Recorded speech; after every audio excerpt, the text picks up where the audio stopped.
as I can specifically for this task because uh, yesterday I did a lot of work on trying to change the minigame randomizer. Now, what is the minigame randomizer? Or microgame randomizer.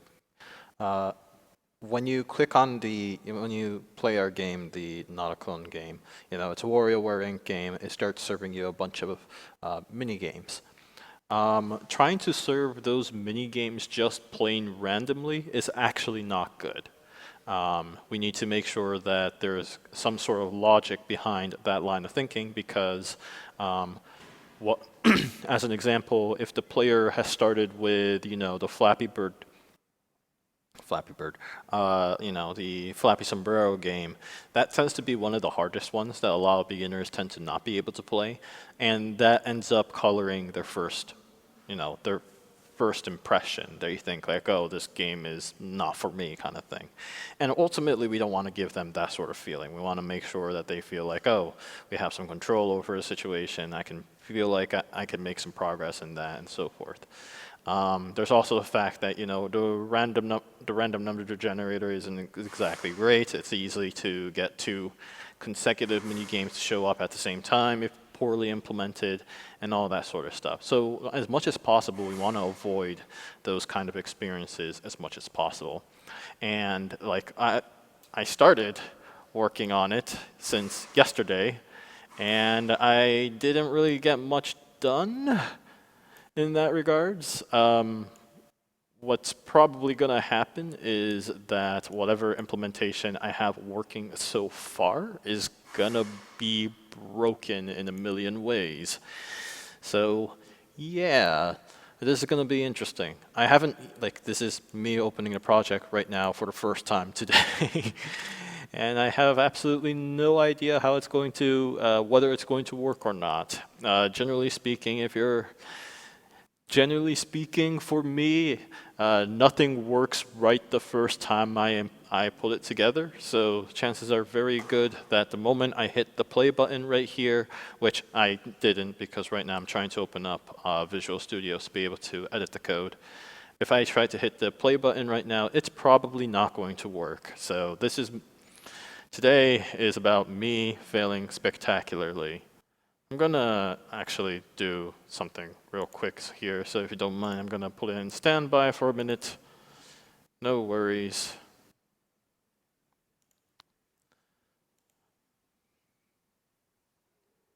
Do, do, do, do.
Okay. So Visual Studio is now open. I'm gonna make sure that I can at least see the chat at all times when that happens. There we go. Do the same thing here. And why not for extra good measure.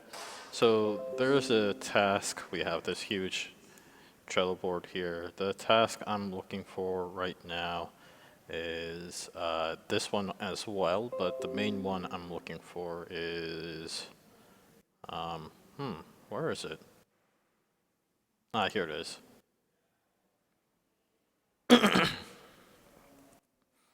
Okay. So, right. First things first, I don't know if this works at all. So, we need to make sure that we can confirm that it works at all as expected. So, let's play the game.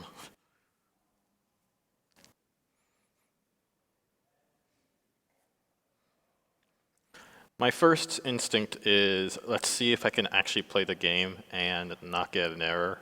I think I have all the games unlocked, so the easy way to check this is after scoring about 30, if I don't start seeing problems, then it's going to be just fine, and we're just going to want to, we may want to do a little bit of debugging here and there, but other than that, that'll be great.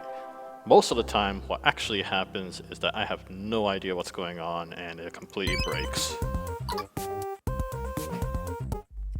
Okay, so far this is looking fine.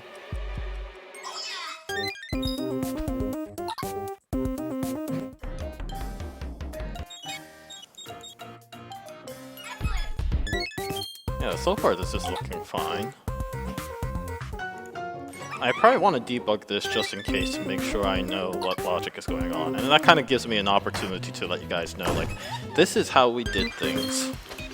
Let me try to decrease the volume a little bit.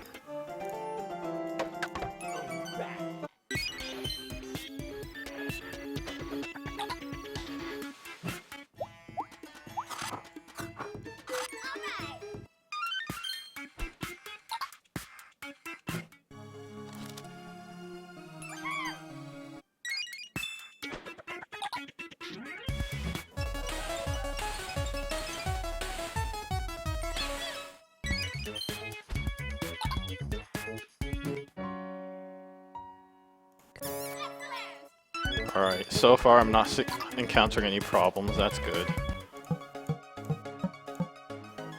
That's our new game right there. Oh, that's awesome. I didn't know that this...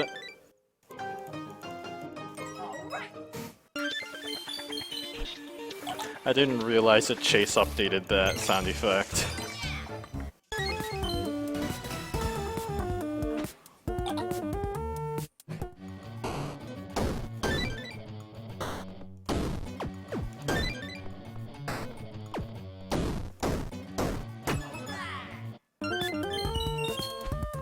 Sweet. Alright, I did say I have to score about 30.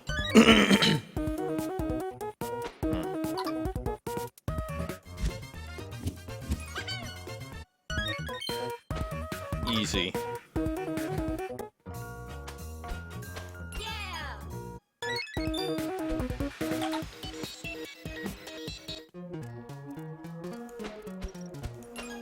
Yeah, that almost got me. Yank. Ah, easy. Okay, so far, like, this is actually doing this number. This randomizer is doing really well.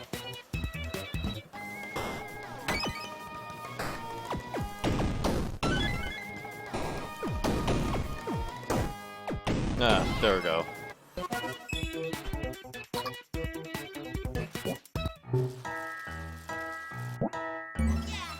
Yeah.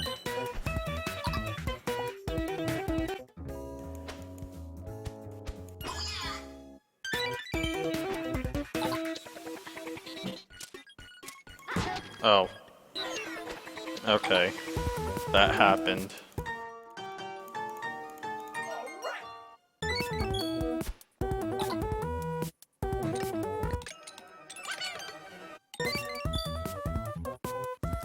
Alright, yeah, okay. I'm surprised this worked as well as it did right now.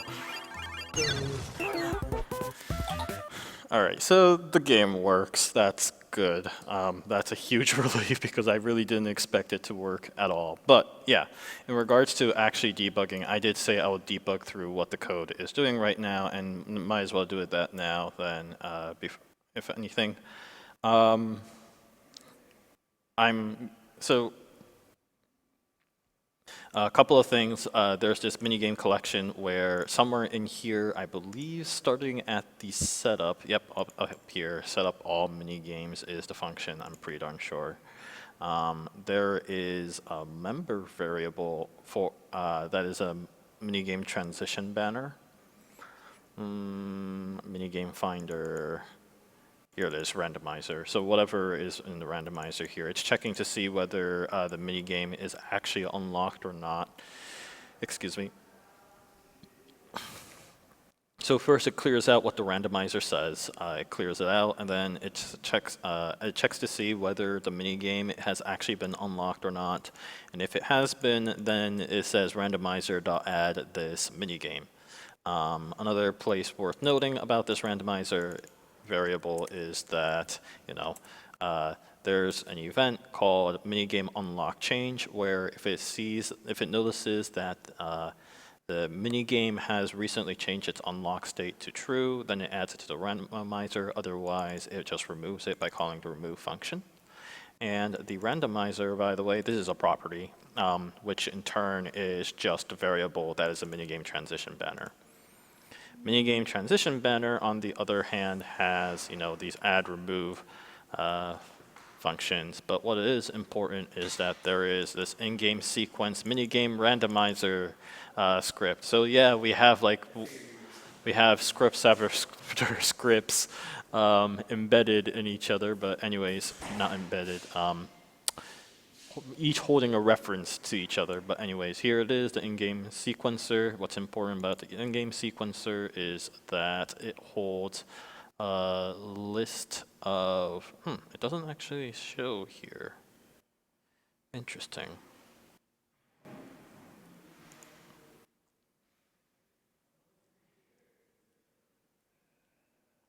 Anyways, so this is this class, in other words, the minigame randomizer, is the one that actually does the randomization here. You can see it here in the shuffle game sequence method, and I'll go over what that does soon.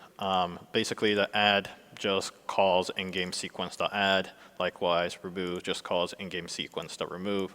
I'm going to ignore the rest of these. They're not important for the purpose of today. There is a function called rMinigameSimilar, and actually this is worth talking about. Where is this being called? All right, this method is being called, this is already on display, which in turn is being called on a while loop while shifting the display minigames. The display minigames being there's actually only 4 minigames that appear in the banner when you're switching between the tiles. What's a better way of describing this? So let's bring this window up for now. So if we are to bring up the scene here, let's take that out. Make it 3D, there we go, okay. So this banner, you can tell that this is a mask. And if I turn the mask off, in theory, interesting, it didn't do anything. Yeah, I wonder why removing this mask didn't actually do anything. Oh, there we go. All right, so what actually is going on is there's only 4 banners that you're looking at here. 1, 2, 3, and 4. Each of these has a script that holds a reference to the text here, the app name goes here, label, as well as the image, and we just set and swapped those. So what's actually going on is that we only have basically 4 games at a time to always show off. And so we have that the minigame transition banner then, the main purpose is to make sure that each of these games that are being displayed is, 1, unique if you're not in practice mode, which actually I should confirm whether that works or not. I'll do that later. Whether you're in practice mode or not. And if you're not in practice mode, obviously, like each of these banners should look unique from each other. If we don't do that, the game is going to appear very repetitive. It's going to make it very likely that games that are the same are going to end up being in this strip right here. And a lot of people have noticed that in previous builds and have mentioned that that didn't feel good to them. I noticed I'm in the main scene, which is not good. I would like to work off of my own scene here. Thank you very much. I have my reasons. It's basically just a sandbox that I created for myself, so it's always a good thing to have your own sandbox. Actually, quickly switched back to I know I'm kind of flip-flopping here, but this is just for extra safety for my purpose. Overwrite my sandbox with the latest. Cool, okay, done. So anyways, that's that. When I shifted the display minigame, what we tried to do is we tried to grab a minigame. I call info, this is poorly named.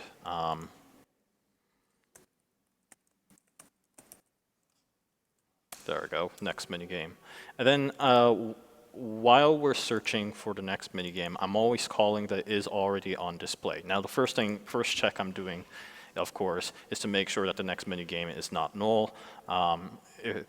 If it is null, then that means that we need to actually grab a minigame from either our in-game randomizer here or from the challenge mode game. I'll describe this in a little bit. But after that, it checks to see whether this minigame is already on display, as in like it's one of those 4 games that is being displayed. What you might notice is interesting is that we're not actually doing a double equals comparison before we return true while we go through all 4 elements under the display minigame array. Display minigame array, by the way, is that, oh, here it is. It shows up right here. That works nicely. It's just a minigame array. And this is actually all the way to the top of the file, by the way. So yeah, this is a little confusing. You can tell from the line number 9 right there. But anyways, yeah, this is just an array, and it just has 4 elements. The number of display slots right there, see, it says 4. So it's just one of those 4 slots that appears on the banner. It checks to see if the minigame that we are about to display is in fact similar. There's a careful wording there, similar from any of the games that are there. And what I mean by similar is that first it checks to make sure whether they're both pretty much exactly the same. If so, return true. If not, it checks to see what their clone game title key, as in the game that they are cloned off of. They use that information to check to see if the gameplay between those 2 games are similar or not. And so, like, there's 2 different kinds of I've already mentioned Flappy Bird. So there's 2 different kind of games that pretty much plays like Flappy Bird. We don't want to make them appear side by side. So I have this logic, are these mini games similar, to make sure that that doesn't happen. I do actually a lot of things to make sure that doesn't happen at all, but this is an easy way for me to make sure that that really isn't happening. And if so, we're going to skip over that mini game and then go through our randomizer to find the next random game. From here, it just checks to see what the Boolean variable of the next minigame must support the challenge mode is. If it is set to true, it checks to see any sort of games are added into the challenge mode list. And under the add and remove function, basically this list adds in any mini games where challenge mode is supported, which, by the way, if you haven't noticed, some mini games never appear in the challenge mode because they're not implemented, and for the most part, they don't seem to make sense to be implemented. So anyways, that's that. Otherwise, it goes through what's called an in-game sequence. This is sort of like what, if there are any Tetris players, the Tetris game has something called the bag, where instead of randomly giving you all the pieces that is possible in Tetris, it actually plays like a music playlist where it goes through it goes through all the possible pieces that it can drop and then shuffles it and then gives it to you in sequence. Once you get to the end of that, it shuffles that again and gives it to you in sequence. So that's what the in-game sequencer is. It basically does a very similar thing, but not exactly the same thing, which I really need to go over soon. Finally, shift all the elements to the left by one and make sure that the last element is set to the next minigame. So fairly simple logic here. This is where the minigame in-game sequencer is. This is the randomization aspect of things. There's the obvious add and remove function, but there are some differences. So first off, you might notice that while there's a game sequence thing here, what we do when it comes to actually shuffling that list is we don't actually, here it is, clear, and then we're adding from instead a dictionary. So we're not taking all the unlocked games and we're just pulling it into a bag like Tetris does, but we're kind of trying to be a little smarter in the way that we actually categorize games. We're using a dictionary here for cloned minigame to list, where the string, the keys, is actually the clone names themselves. If it's an empty string, which can happen, then that's meant to be an original game, and thus that one we treat a little differently compared to strings that are compared to games that are actually clones of each other. So what's the point of this?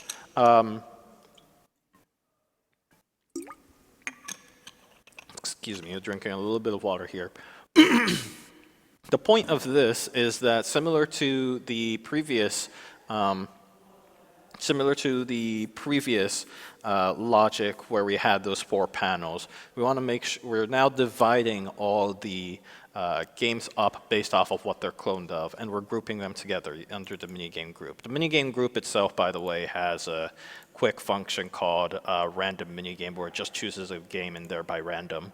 But anyways, the important part is this is our method of checking to make sure that we don't accidentally serve two of the games that have exactly the same gameplay next to each other, and we're dropping it into the sequence here. So, and then we're using, this is mostly for performance reasons. We also have, we're using extra memory to store the clone name keys. These are all the keys that are inside the clone to minigame list that are in there, minus, I'm wondering if you can, I can check that later, minus the empty string, the original games. So then what we do here, we obviously add a mini game. We're trying to figure out where to add it onto this map. We check to see if this is a unique clone name, and then pull it here, and then pull it under the sequence list. This in particular, I think, I'm debating if we're going to need this at all, because it is possible to get a collection of keys from the dictionary itself. I don't know if it's possible to get it in sequence, however, and that would be the more important part, because for each in C# is memory intensive. If you use it a lot, that is, and I don't want to do that. Anyways, so here then, this whole shuffle game sequence is actually going to be the most important part.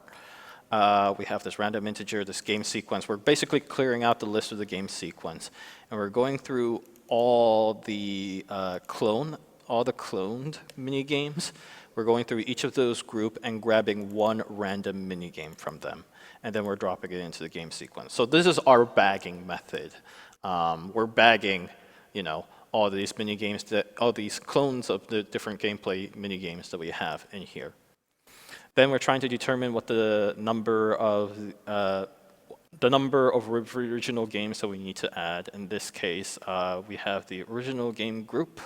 We're grabbing to see how many there are. We're checking to see how many clones there are, which I don't even know why I have this if statement that is guaranteed to be true. I'm doing some random calculation here that I do not recall why I made this logic, but basically we try to come up with a random number of original games to put into our bag here. and then just kind of add them in from that group. So actually, that's fairly simple and easy to understand.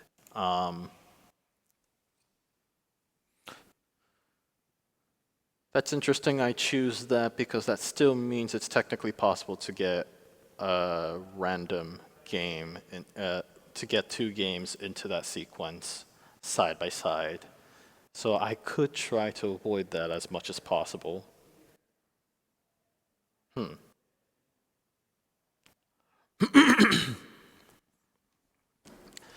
Yeah, give me a couple of minutes.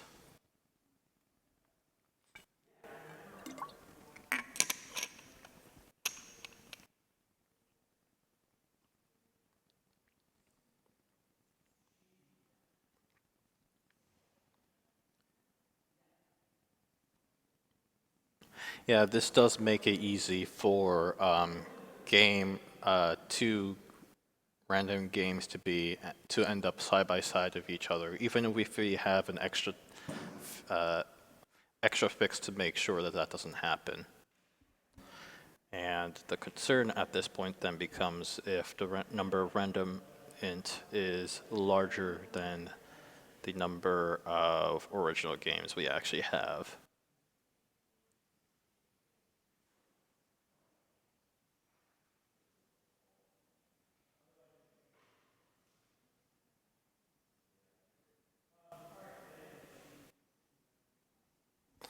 Yeah, give me a minute.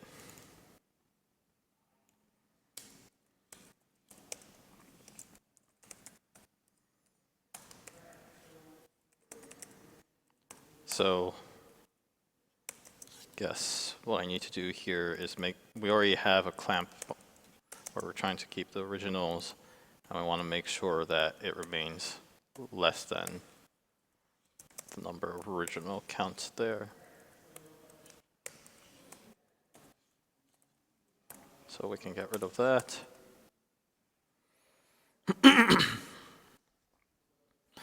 We want to make sure that the original game does not get added into the game sequencer by accident.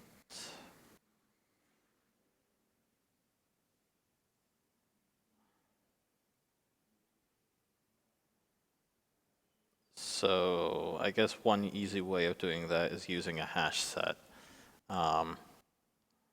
So we'll create a temporary hash set here. Read-only hash. A hash set is a set. It's a quick and easy collection of items to make sure that sequenced original games equal new hash set. It's an easy and fast way to check to make sure whether something is already in the list or not. So let's clear that out.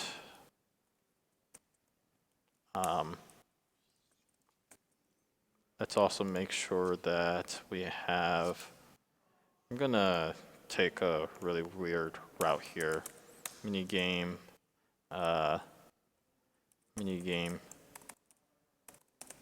to sequence.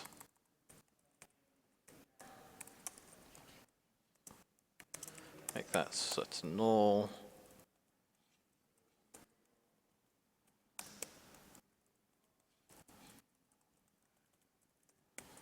For now, I'm going to use this variable as a intermediate, but there's a good reason why.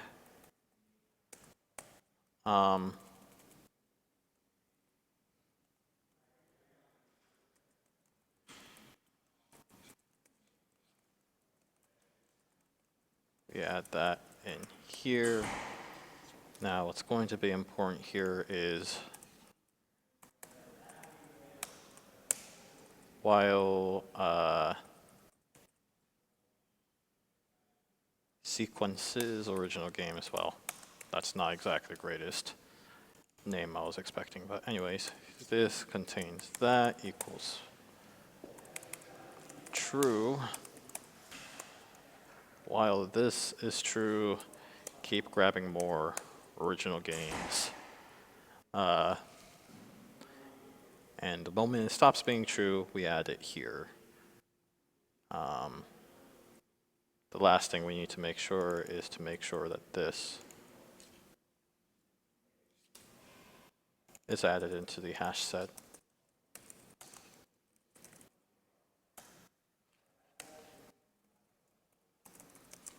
Grab random and unique original game that's yet to be added to the sequence. Add the game to the sequence. Add the game to the hash set, to the set, so that it will not be selected on the next loop.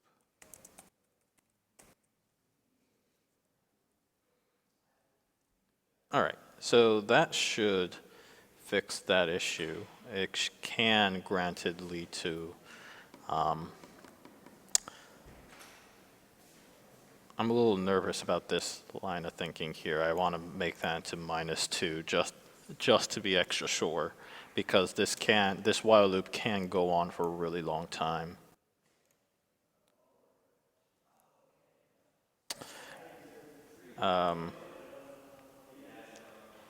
Yeah, I'm gonna make that -2 for now. I mean, what is the number of originals here? The number of originals is 4, okay.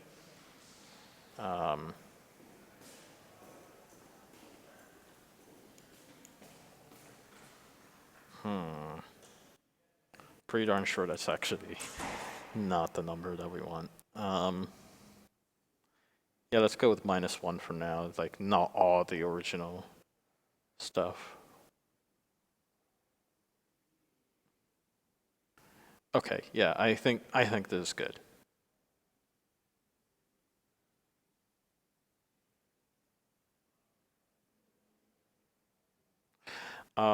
So that fixes that problem.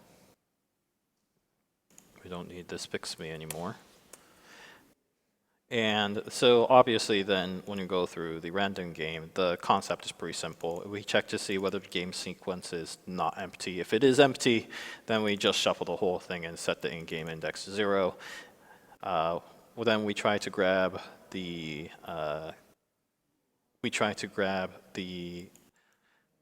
minigame that we're about to return minigame from the game sequence based off of the index and game index. We increment that. We check to see if this index is equal to or greater than equal to is the most likely outcome. Equal to the game sequence.count. That means we need to shuffle the list and reset the in-game index back to 0. So in other words, we're basically bagging it, going through each and every minigame in sequence, and then we're reverting back to 0 once we've used up all the list and shuffling it again. So yeah, very simple line of thinking. So with that should, in theory, create a slightly better randomization system in the sense that it makes it significantly less likely for games to be two games to appear side by side. If the previous measure wasn't enough, that is, of course.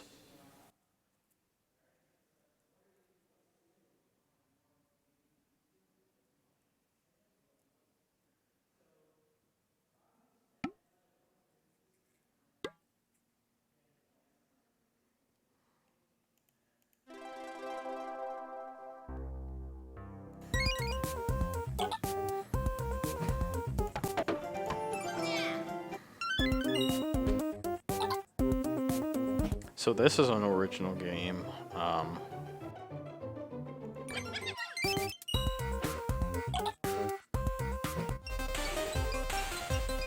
This is clearly not an original game.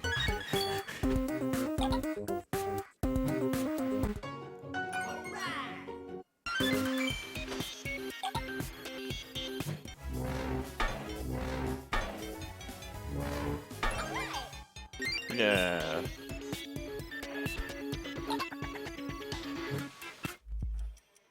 Oh no, I'm not supposed to blink.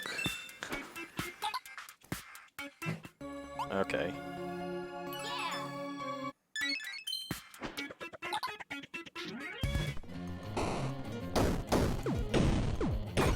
Cool.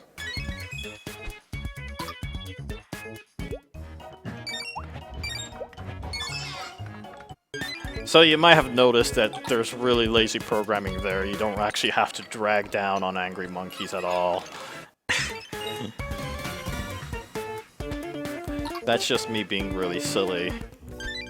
I was really lazy and didn't feel like fixing that, so to speak. There we go.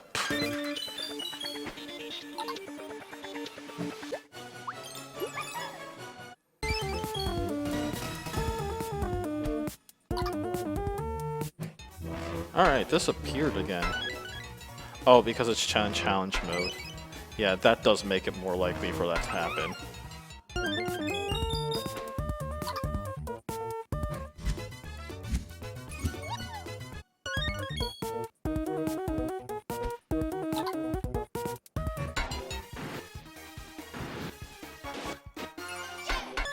So challenge mode actually kind of adds an extra challenge in regards to, no pun intended, extra challenge in writing the code for the randomizer, and I'll go over that real quick.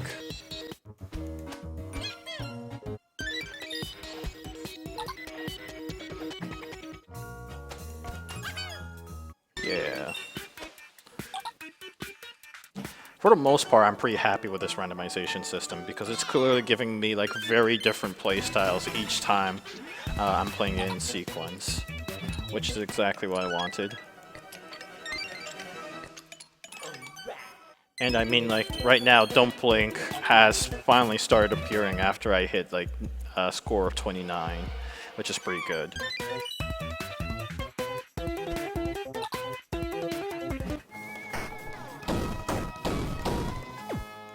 There.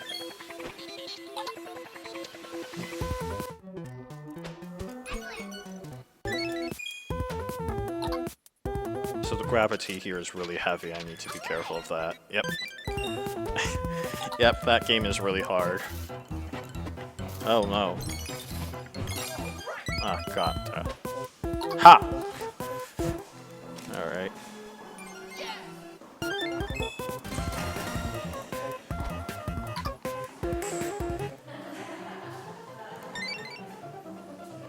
Five, 0. I'm good at math.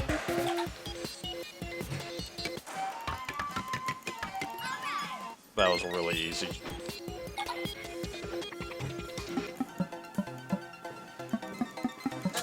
Oh, whoops. I was a little slow. Oh. Yeah.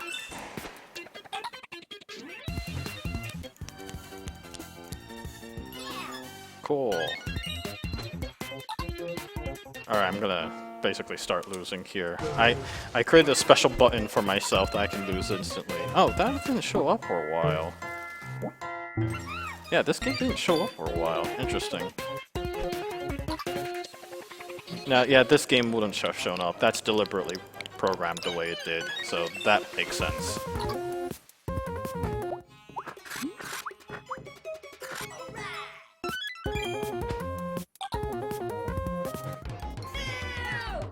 Alright, yeah.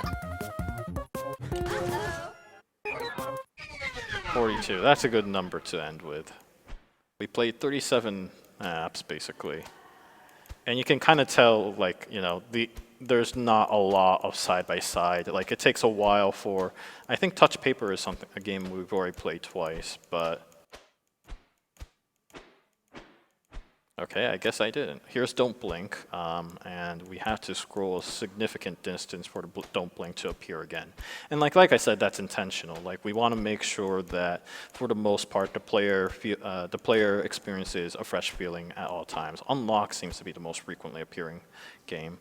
Now, challenge mode. I mentioned earlier that you know, challenge mode adds an extra challenge to programming.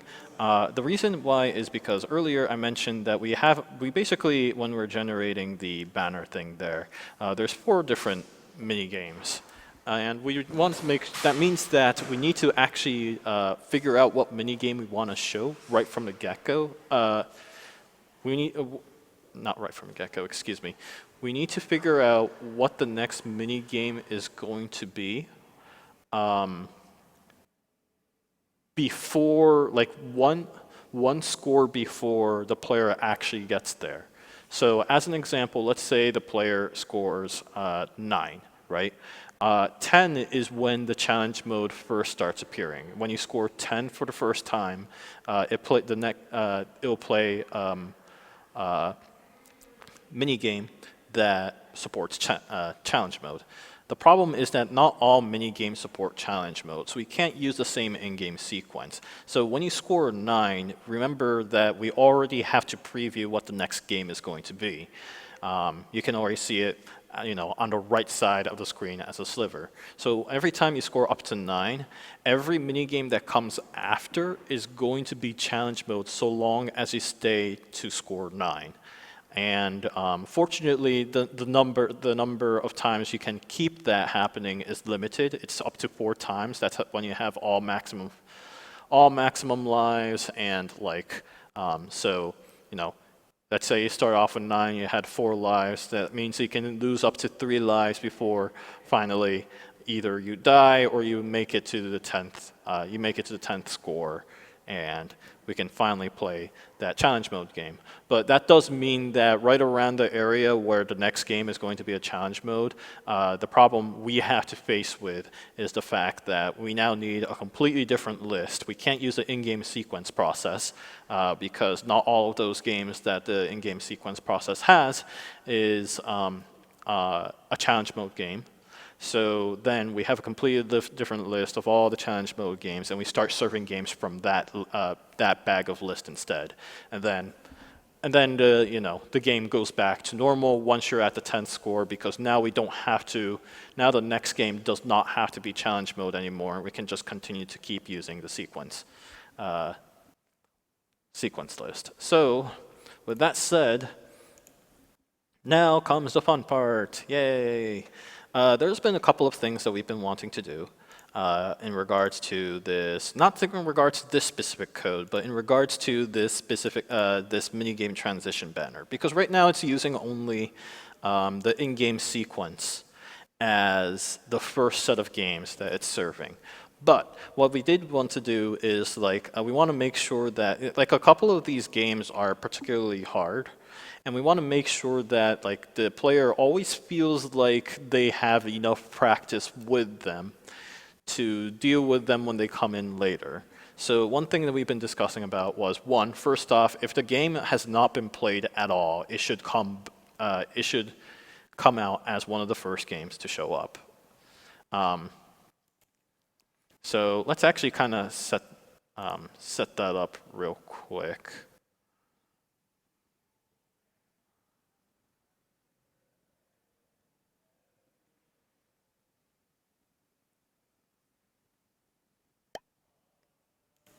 Well, I have a quick and easy shortcut here, so we'll just do that. I do want to make sure of one thing real quick first. I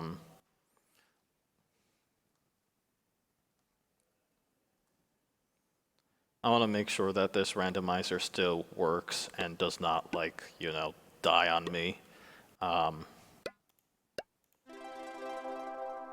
Does not die on me when there's a lot less games to sequence. Done.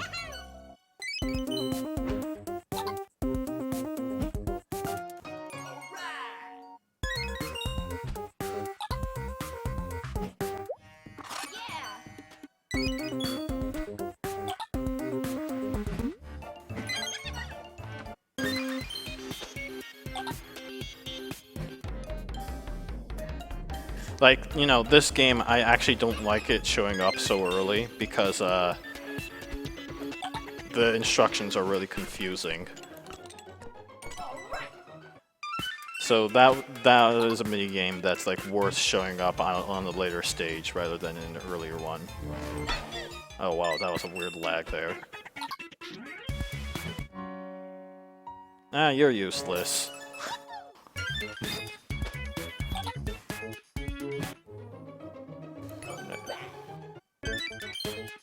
My goal is to score up to 15 before I start dying.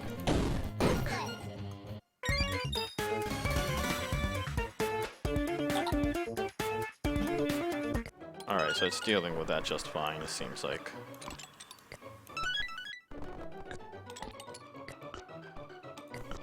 Oh no. Oh my goodness.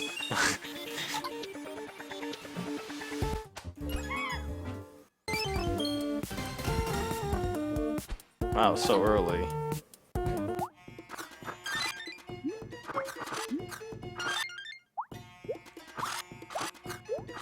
Yeah. Alright, so I can probably just start dying at this point. Again, I'm hitting the special keys to really shorten the game. Alright, cool. And then we'll need to go through this tutorial process. Alright, cool. So, yeah, so far we haven't actually played a game, like all the games that we've been playing has been completely unique, despite the fact that we've been playing up to 15 games, and that is exactly the number of games we have unlocked, in fact. Oh, Bun Ninja does appear twice. Okay. So, I mean, that's really darn good. It should be that way. So, without further ado,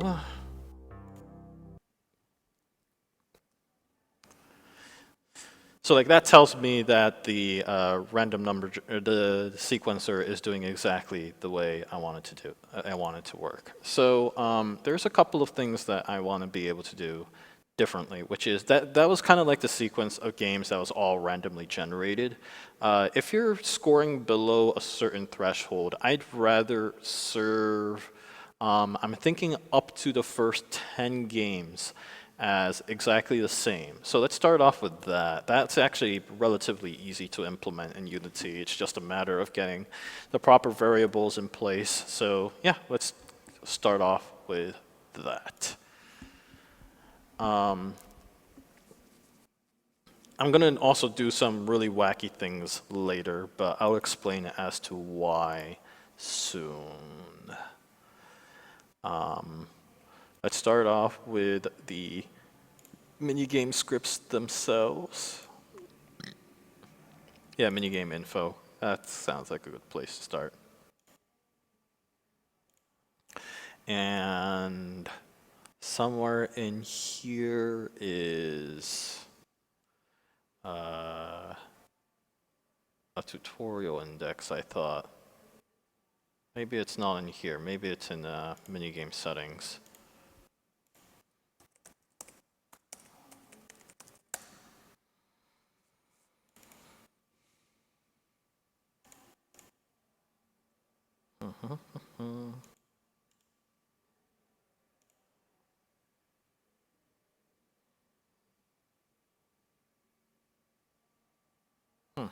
I guess not.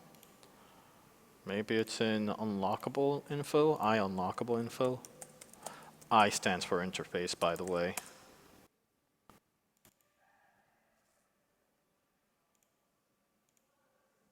Yep, here it is, tutorial unit, tutorial unlock index.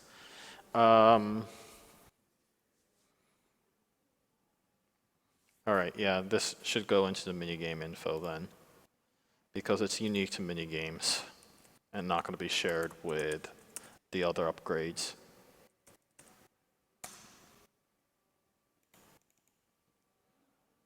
But I am going to copy this.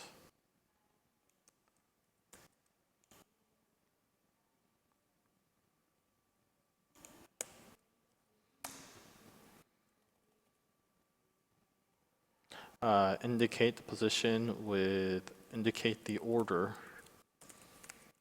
This item appears. This item appears.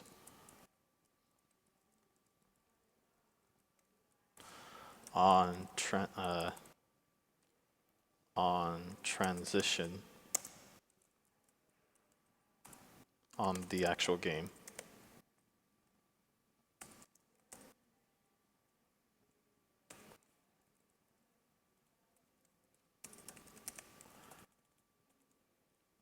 If the player is still deemed as a beginner.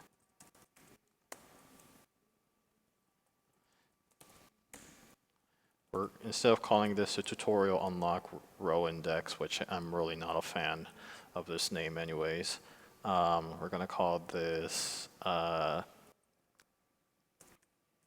beginner mode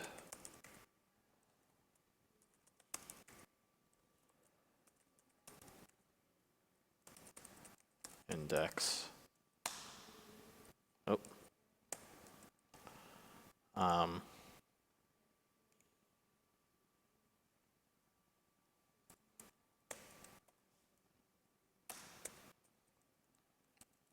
I'm not a fan of this name, to be honest.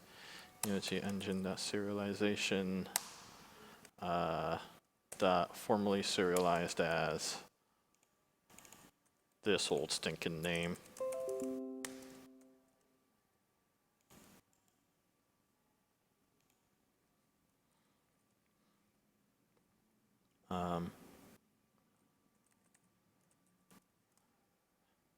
Starting unlock shop index.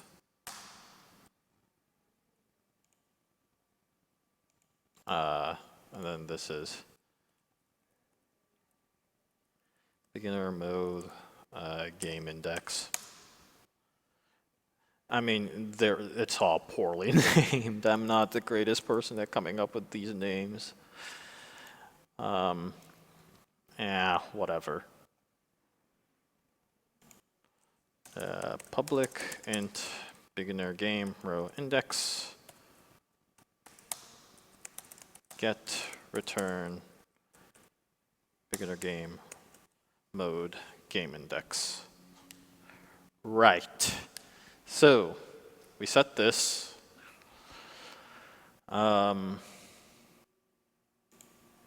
Under the game transition banner, I have this fix me add a starting sequence in here. That is correct. We check to see if the game settings is set to beginner mode.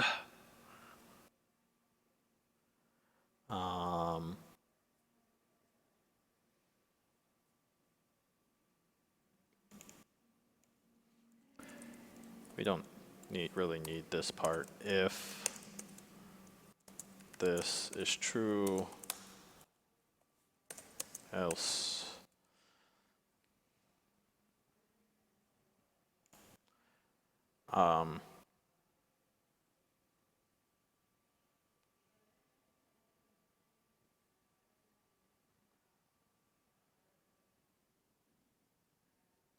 and what I'll probably want is there's a minigame randomizer, minigame beginner list, beginner sequence.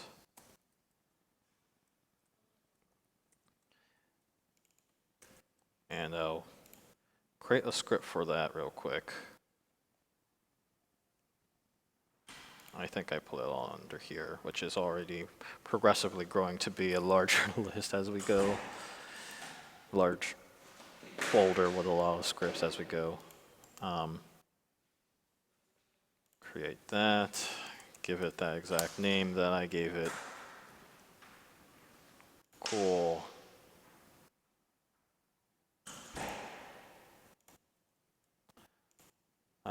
We just want this to be a normal class. No mono behavior. It's pure C# from here. Yes.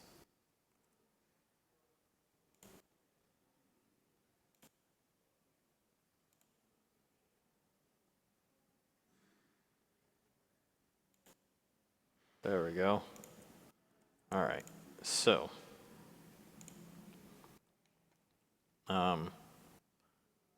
I know I didn't explain that one. But for like, if you look at the tab, if it says like // some sort of really long path name, that tells me that, long story short, Visual Studios is not taking into consideration what kind of code changes are being made into this script. So I'm reopening it to make sure that it actually properly recognizes it, and it seems to be, so it's all good.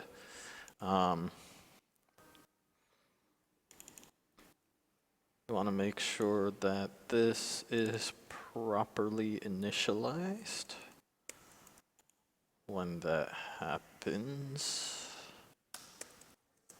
cool, new minigame beginner list. I'm going to say parent.length for now.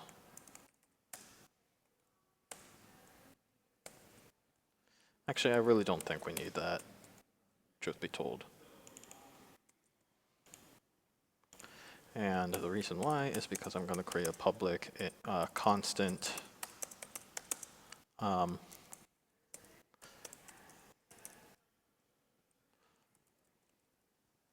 max list size equals 10.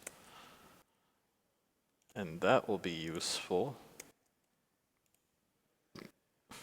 all the way here somewhere. Here it is.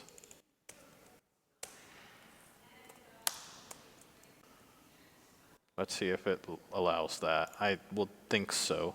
I would be surprised if it didn't.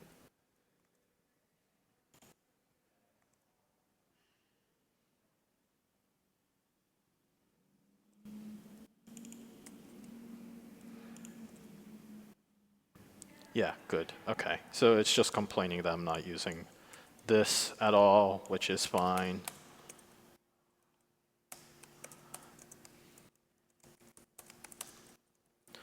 We definitely need a list here, so we need a generic read-only list of minigame info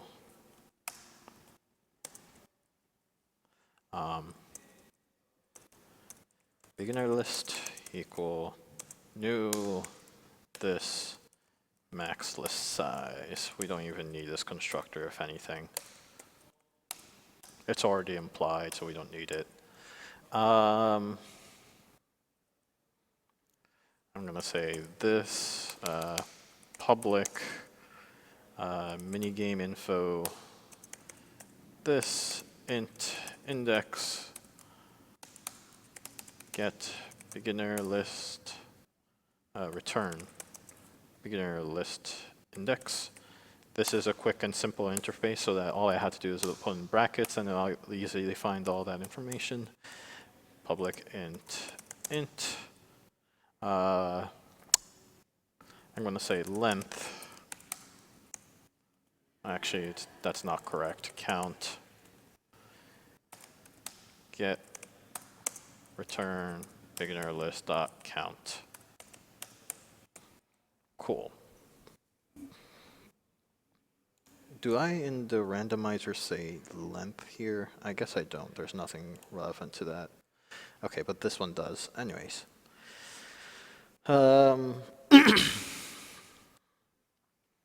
What's important from there is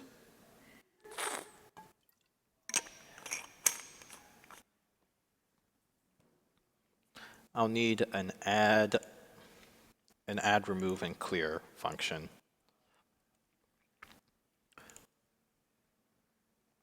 I'm wondering if I could just create a quick interface for that, just for the sake of consistency, because this here also has a lot of add, remove, and clear.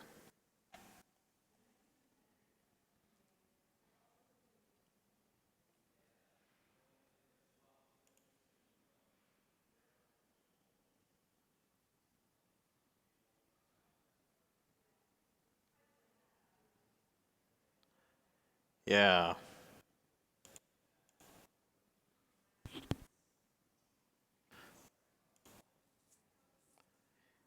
Yeah, for the heck of it, I might as well create a quick interface for that.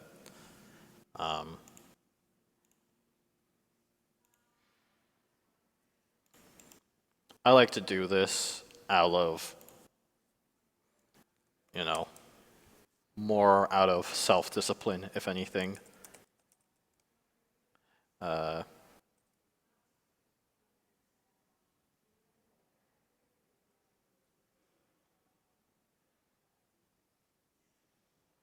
I wouldn't call it a list. Minigame group, I guess. We already have one there, though. I'm gonna say minigame set, which is technically not true. Set implies a specific terminology, but oh well. Yeah, whatever.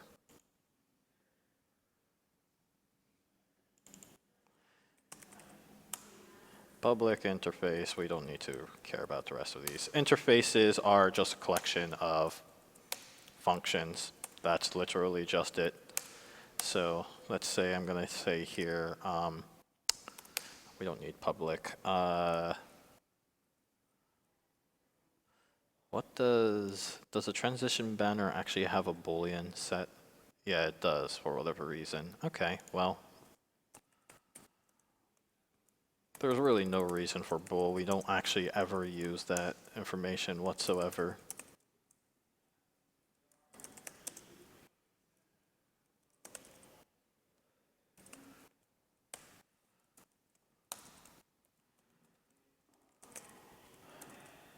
Like I said, I like to do this out of self-discipline. There's really not much reason to use it unless like I want to make this really simple and easy to do. There is actually one good reason why I might want to do this. It's easier to extend a few things.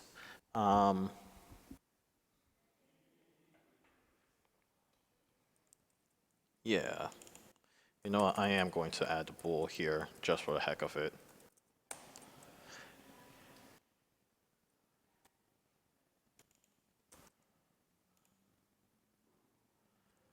That's it seemed like Unity, or not Unity, Visual Studio didn't like that, so let me make sure. Okay, it does like that now. So it recognizes those changes, that's good. We can have this basically extend minigame set. Shouldn't have any problems. This, I think, will not either. Oh, whoops. That's not the right syntax.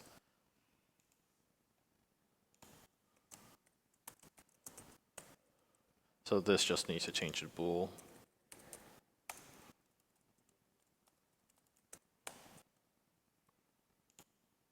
And need to return it too.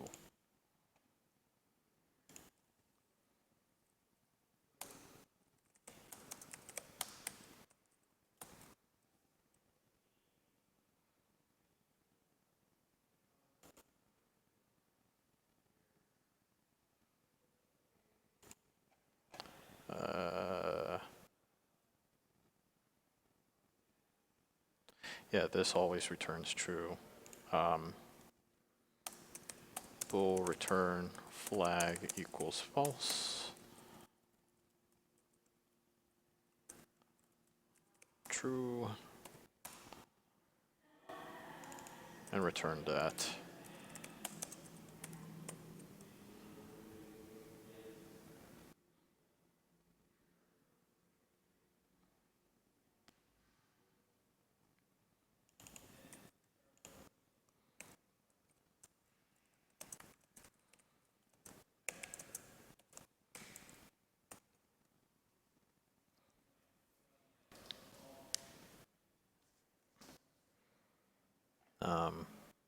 Yeah. So that fixes that problem. But I also have this beginner list, which now I need to, oops, that's not what I want. I need to start adding these information. Whew.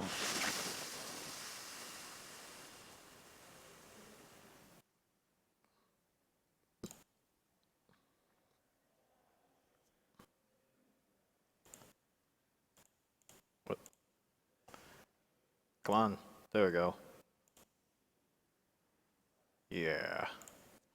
Show. I'd rather that it throw a bunch of errors. There we go. Apparently that's what explicitly does. Weird. I didn't know that. Well, anyways. Public. Whoops. I learned something new. This should be fairly simple to do. Actually, now that I think of it, this, oh, well, no, I'm worried. I'll worry about that later. Anyways, beginner list. We say bool, return, flag equals false. The first thing we check to make sure is if the minigame is not equal to null, and far more importantly, if the minigame beginner mode index is greater than or equal to 0. If so, then we add it to the list. I guess in this case, it should probably be a sorted list.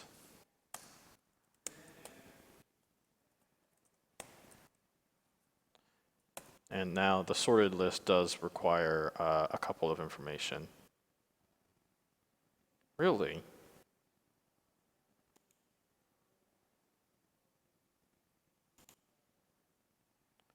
Oh, fascinating.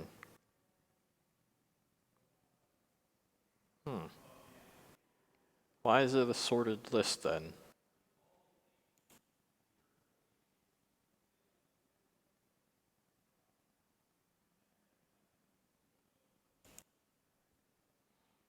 Huh, I did not expect that.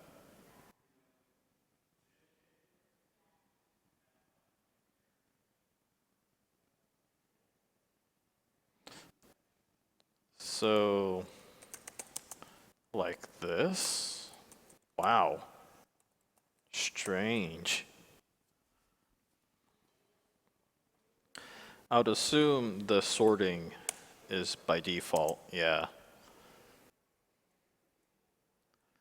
Yeah, I can probably presume that the sorting is properly done by default here.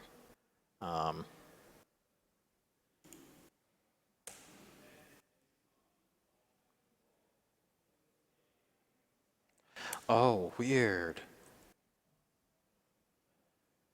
Oh, that's so strange. I didn't realize that. Huh. Okay, interesting. Anyways, beginner list add. So it's sorting basically by the minigame beginner index here, and then the minigame itself. So I guess that works.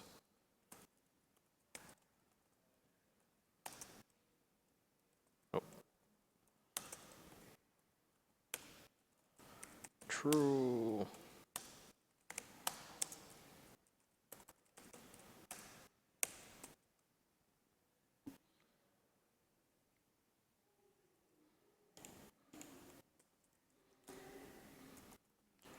We copy and paste this.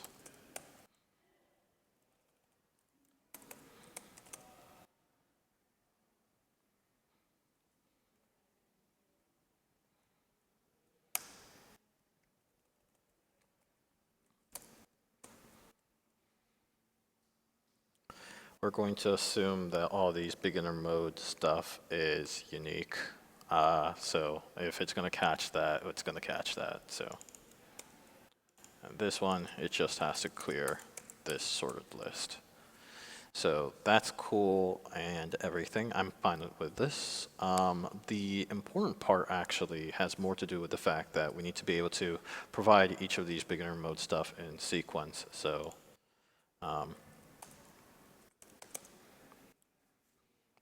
int current index equal to 0.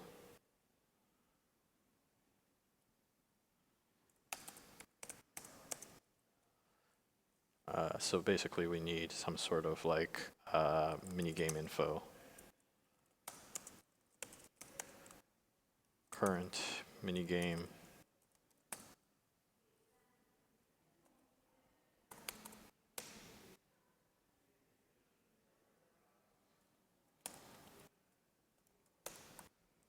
I guess a better way of doing that is public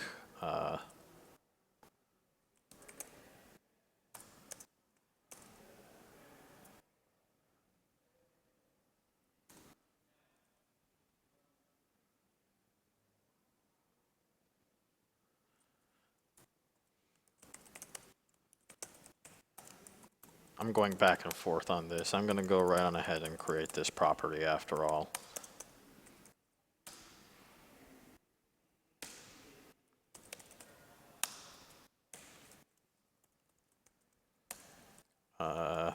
Minigame info, return minigame equal null if current index is less than beginners list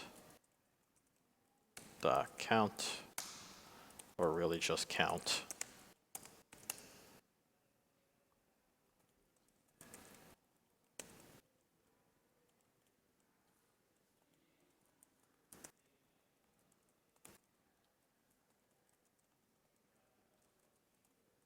Oops.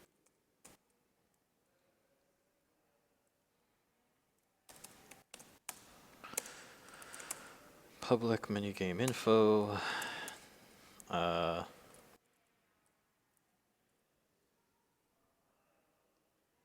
I am not a fan of it returning that. Next minigame, where it just increments current index.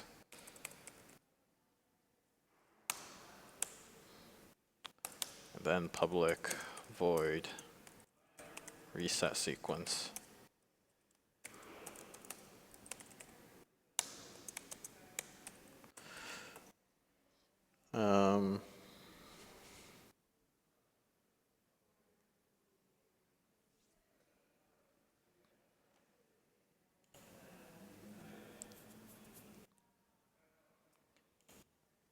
Did I use a phrase game or mini game here? Original game group, so apparently I use the term game mostly.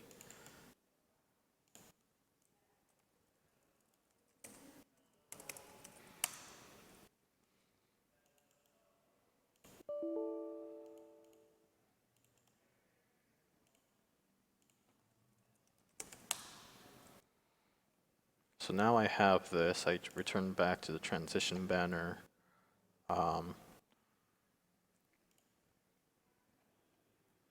I actually think for the most part, yeah, this game is going to be, or this part is going to be a little weird because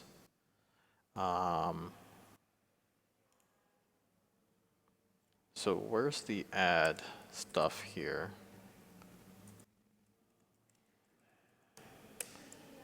Okay, that's the add function.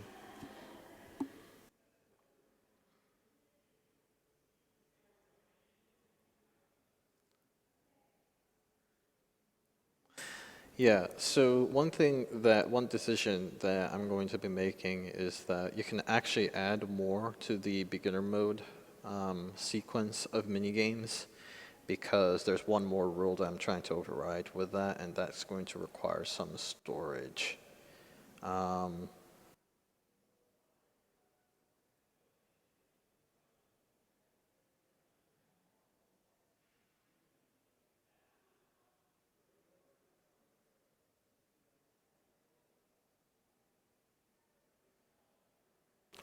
Yeah, I think I will work on that later. I can come up with an easy workaround for that, so I'll worry about that later. So now that I have this beginner list working, I just need to, I guess I don't need this. So this here, that here.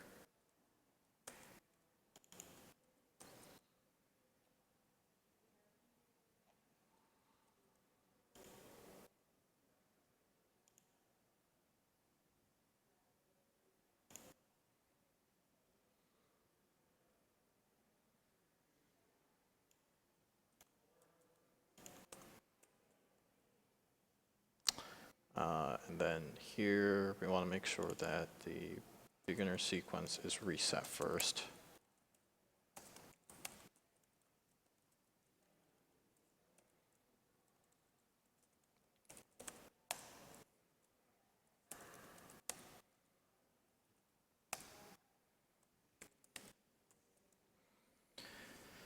So right, that takes care of that. Shift displayed mini games.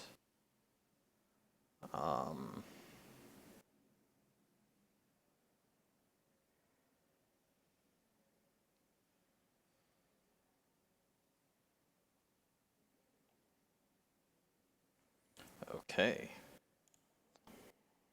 I can see that it is going to get very annoying very fast, so I'm going to create a quick public bool. Excuse me. Is beginner mode on?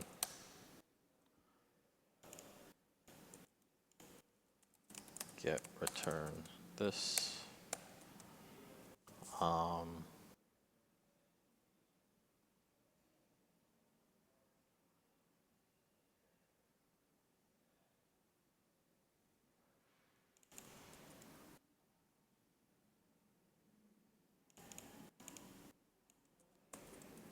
We can get rid of fix me here. If still in beginner mode, provide the sequence of mini games for beginners. This while statement has to change if this is true, else if is beginner mode on is true.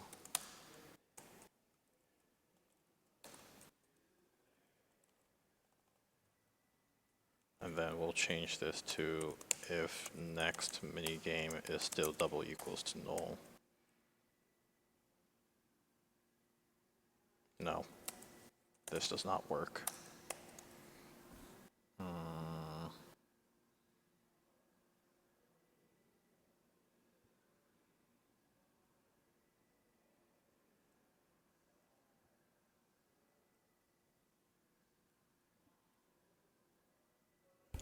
Yeah, all right, let's do it that way.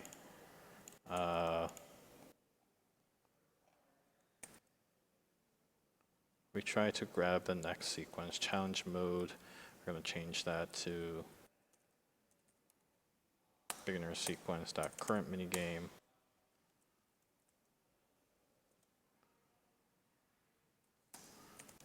If current minigame is equal to null, then we go around ahead and do the normal thing. Else, beginner sequence dot next game. I'm going to actually flip this because I suspect this is going to happen more often. Are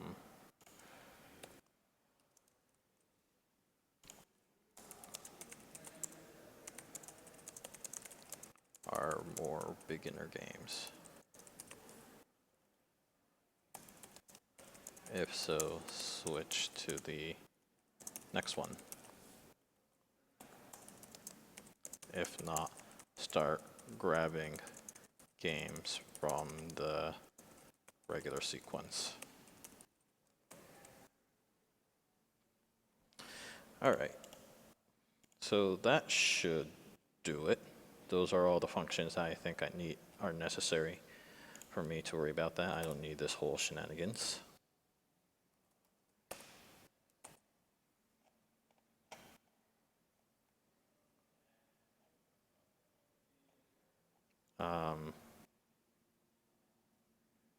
Is beginner mode on? Let's check that. Is beginner mode on? Beginner best score threshold, which I set to 10. Let's set that to 15. And the best score, I assume, is the top score. Yeah, basically. Okay, sure. So that should handle that. And that, when we return back to the list here, that was an error, it seems like. What's up with that?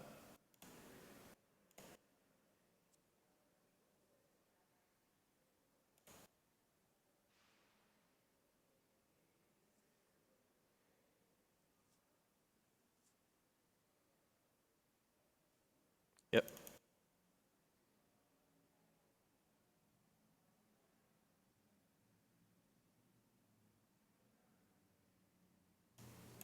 I don't know why I added it in here. There's no reason why it should have been. Did I mean to add it here? Oh, I did. Oh well.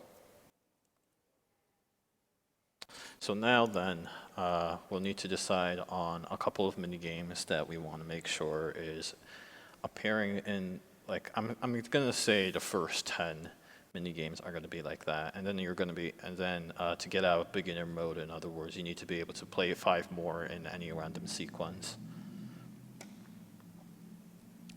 So pushing buttons is probably going to be game number 1. Rather than doing that here, I'm gonna commit all the code first.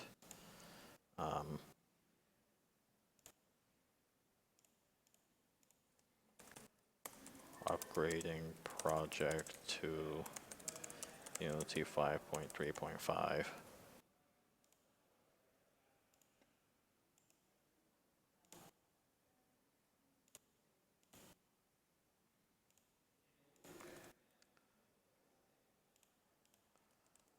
Adding code to handle beginner mode.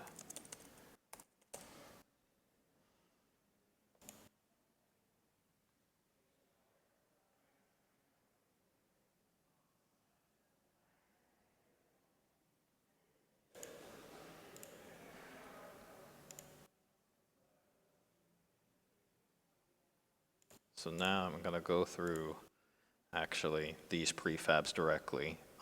This is usually a little more quicker to achieve this, but anyways,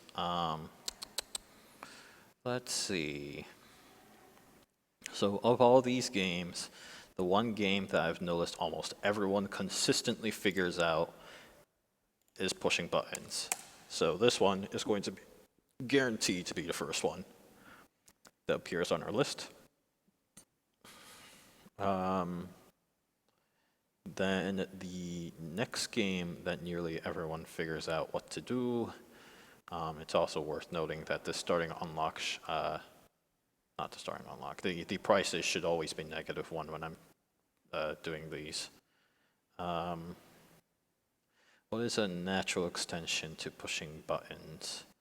Piano tiles. So anything from light tiles, generally speaking, is a good place to start there. There we go. Light tiles is also free, or it's also available by default, so that should do. One pattern that I usually like to do is within the 3rd or 4th game, I like to surprise people. So from there, I think like Flappy Sombrero is a good candidate for surprising people.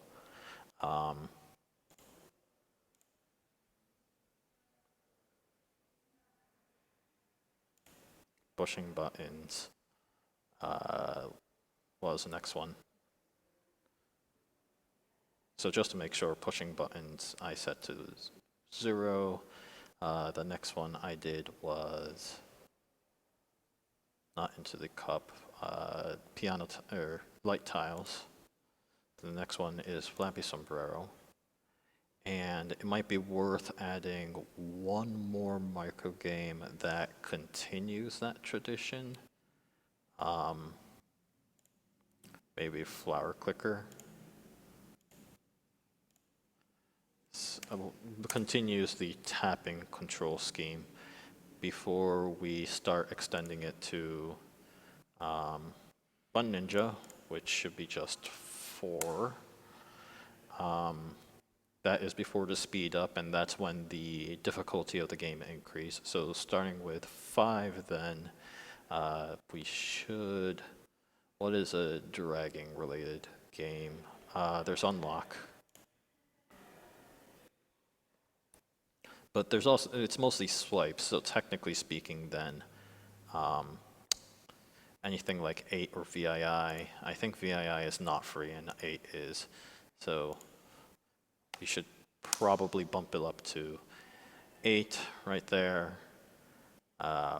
We may want to continue that. We have the drag and drop within the cup. So what was 8? Weight I think was 5, right? Drag and drop would be 6 within the cup. Unlock would be 7.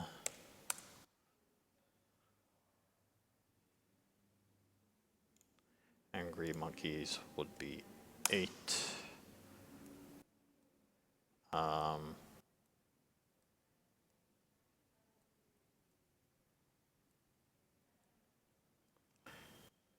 And then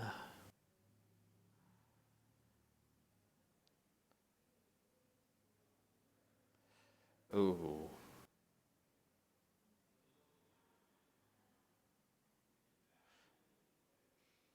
Oh, that would reflect accurately with the score. So, Zero Joyride would be somewhere around 9 because a lot of people seem to have a weird time figuring out what to do with that. So what does that leave then? Just to make sure that I'm not leaving anything out. I'm looking at the prices right now. This one is -1 and it's Canabot.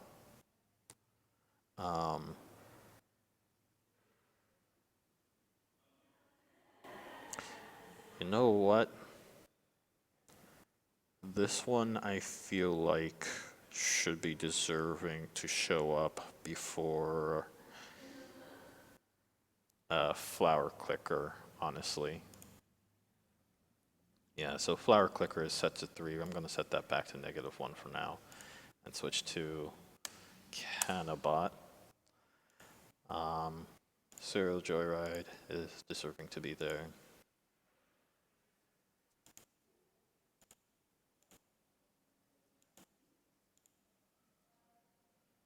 Maybe Canabot should be number 2 and Flappy Sombrero be number 3.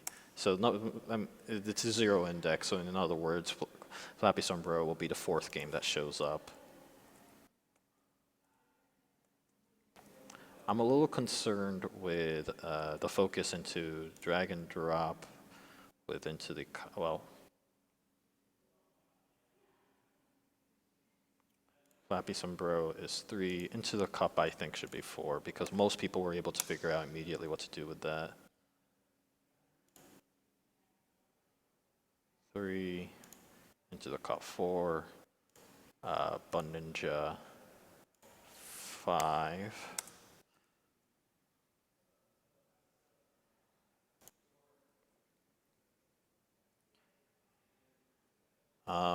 I'm gonna leave Unlock to be unsequenced for now. And then 8B6.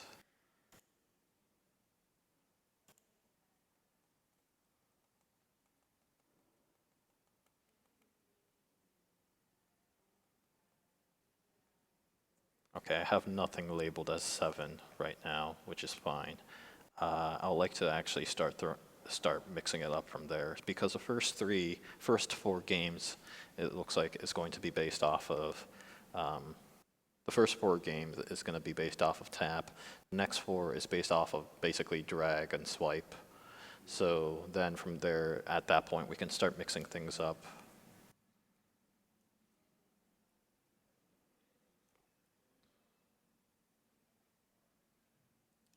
I can also kind of drop Angry Monkeys from being sequenced either, so pretty happy with the first set of things. But yeah, pushing buttons is 0.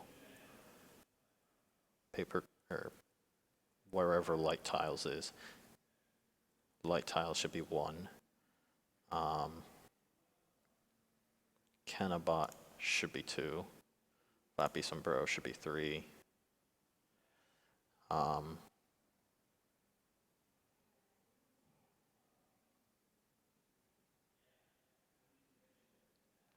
Cannabot is kind of boring though.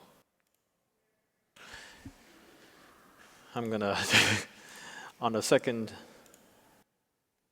decision, I'm gonna kind of flip these real quick.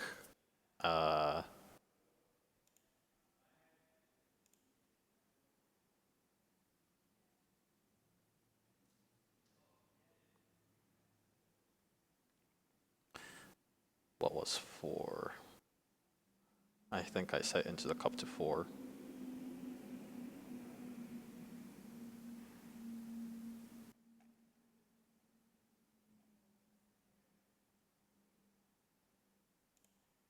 Into the cup to 4. What's 5 then? Bun Ninja to 5. 8S6. Okay, so far I'm in agreement with this.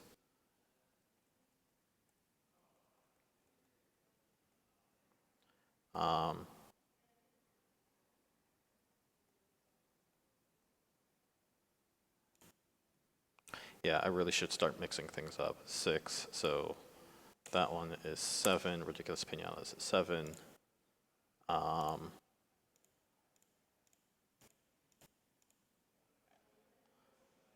What is a visually pleasing game?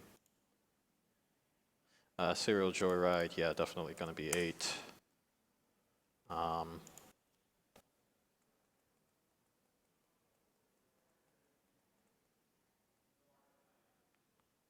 Flashlight or Flower Clicker could be 9. I'm gonna go with Flashlight. 9. Because usually Flashlight tends to get a lot of people. It's like, wait a minute, that's just an app. It's not really a game.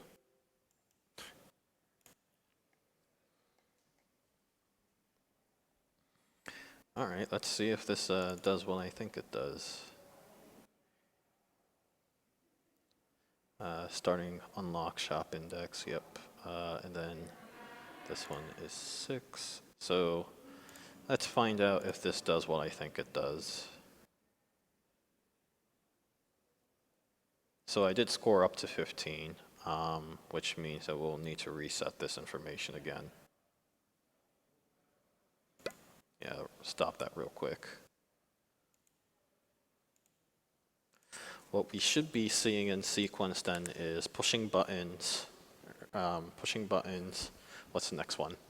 Light tiles, Flappy Sombrero, Cannabot, couple of other things.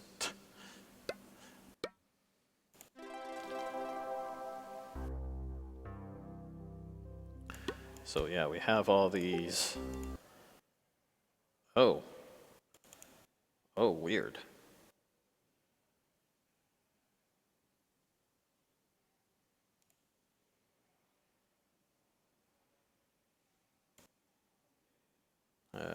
It's complaining at setup display because there's no minigame to play. Now, why was it compelled? This is a part I don't understand. Why did it feel compelled to go here?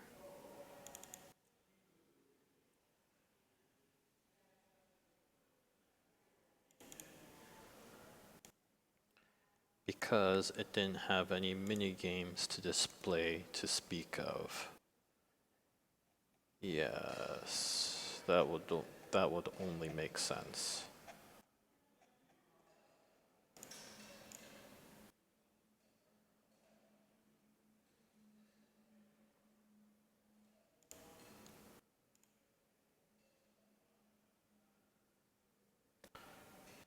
Because I forgot to update the add function here. Silly me.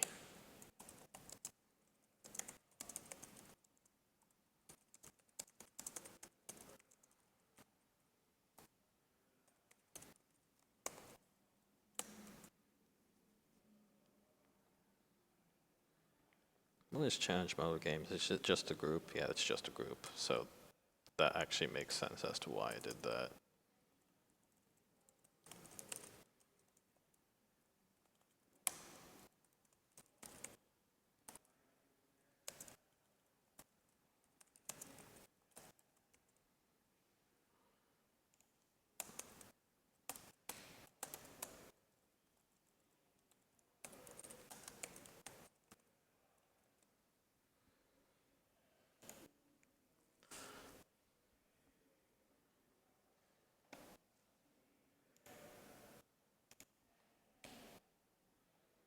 We don't need this. We don't need this. I'm gonna say fixing forgot to add the beginner sequence list to include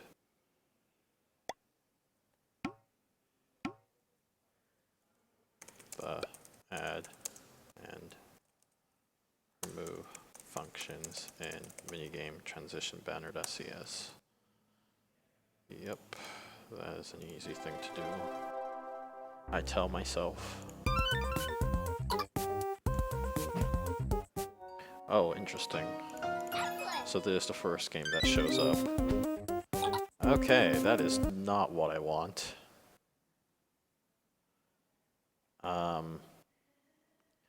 Yep, that is not what I want. What is a completely ignorable game?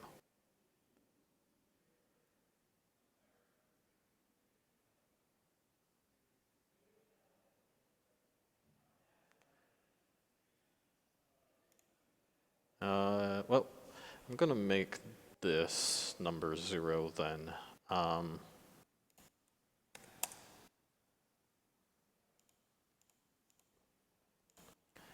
Gonna do a wacky thing here by actually editing these prefab files directly. I've set them to be text, so it should be pretty easy to do. Pushing buttons, I want U to be 1.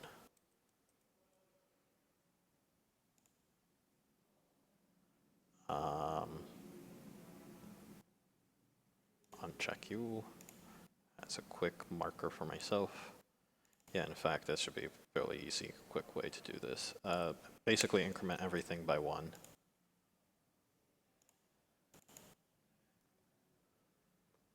Except Angry Monkeys, which should be 0. So Angry Monkeys is going to be a throwaway 1, but that's alright.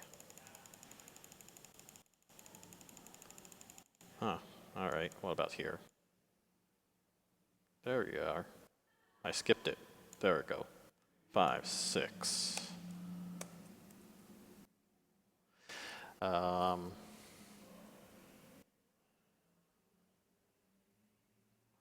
Is that something I want to bring up at number 6?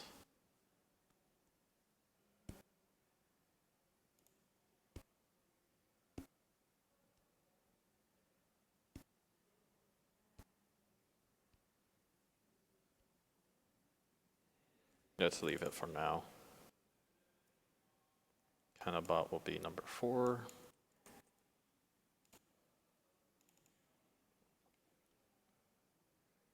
Zero Joyride will be number 9.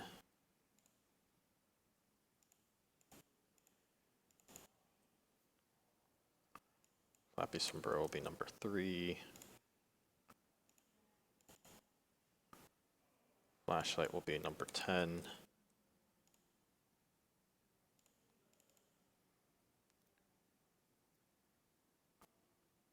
Flower Clicker, you're fine.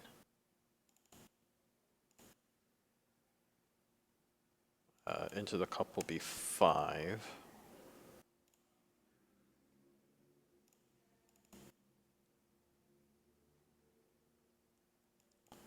Light Tiles will be number 2.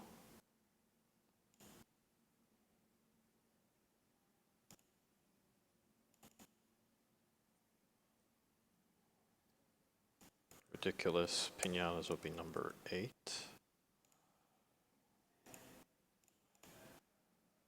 And Unlock will be left alone. All right. So let's see if Unity imported these correctly. I'm probably not going to be happy with this order for a minute, but I'll just play through it and see if I feel like I'm happy with it for now.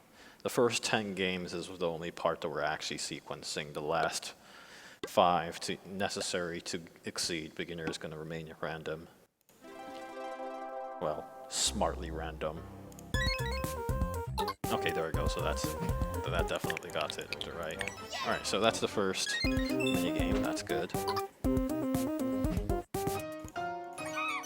All right, so they're having a false sense of they're having a sense of safety so far, and this is probably when they're gonna fail once.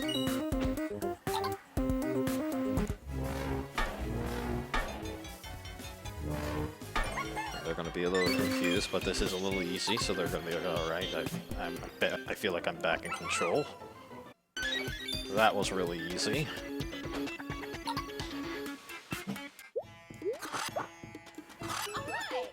Okay, this is not good.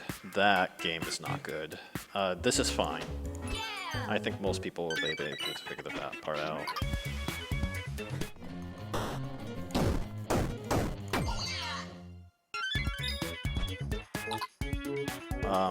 This is fine.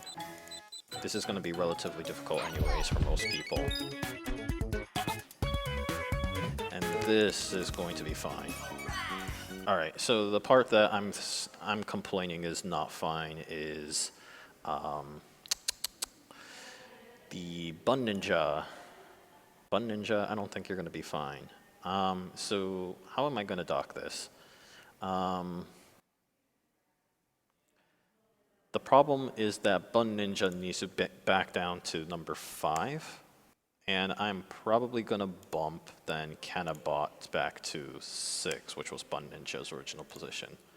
So 6, 5, and the last thing is Into the Cup, which is still somewhere down here.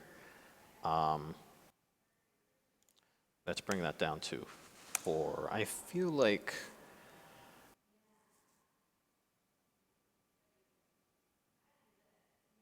Yeah, I think this is going to be fine. Let's try that.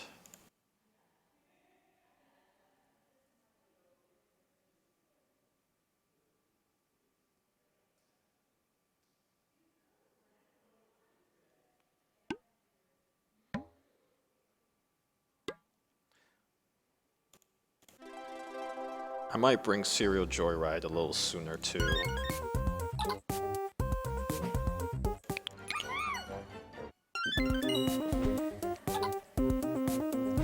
I should also check to make sure by scoring 10 that it still creates the sequence, and then right after that, it just chooses random. Okay, so far I'm happy with these decisions.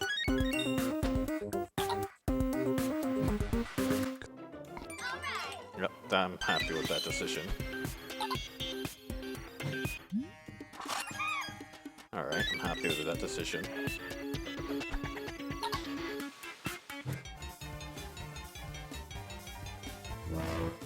Yep, I'm okay with that.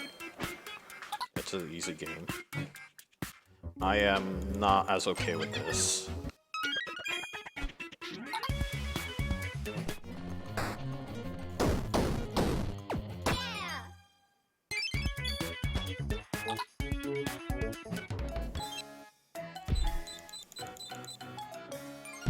Okay, I am not as okay with 8's position. And 8 is kind of hard. Where was Flashlight's position? I want to put it next to Flashlight, so let's set that to 9. I think that means that Ridiculous Pinatas is docking down to wherever 8 was earlier. Yeah, what was 8's previous value? 7, okay. What? Okay, this is 7, what's 8? Ridiculous Pinata? Okay, so Ridiculous Pinata is 7, 8 is 9. Flashlight is still 10. So then that leaves whatever was kind of, I was happy with that. So whatever was after 7, oh, there's 9 right there. Serial Joyride, we're gonna bump you down to 8 so that 8 is now 9. See if that sequence works a little better for me.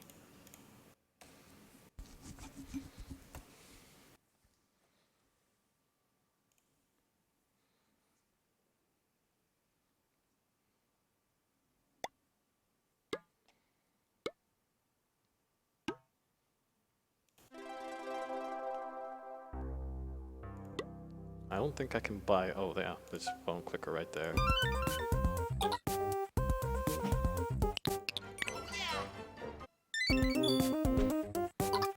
Okay, so that's the first one, that's fine. This is fine. This is their wake-up call. Literally.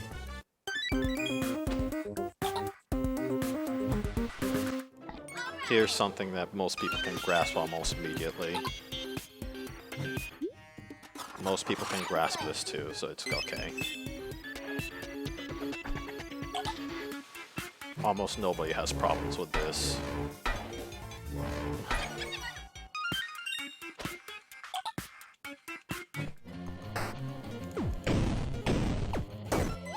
Cool. Alright, I like this so far. So they'll probably fail around here, but that's okay. I'm pretty okay with that.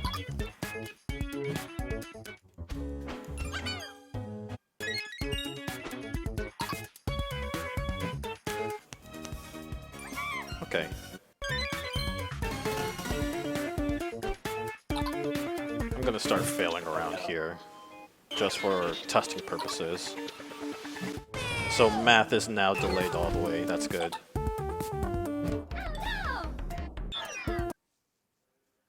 Oh my goodness, array out of range. How could this possibly happen? Out of unlock info, remove queue set, display unlockable.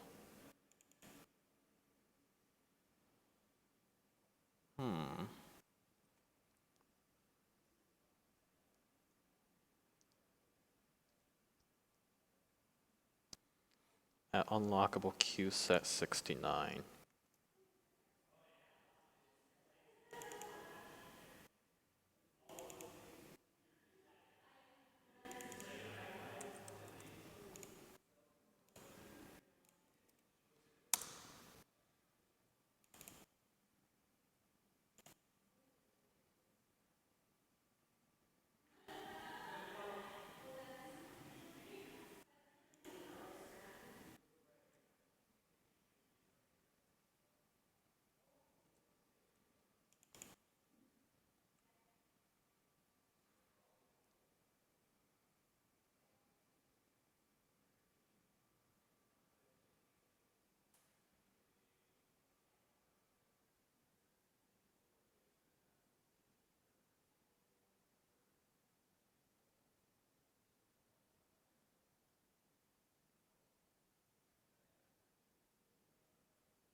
Oh no, this should be actually count. I don't know why I did that. I probably do know why I did that.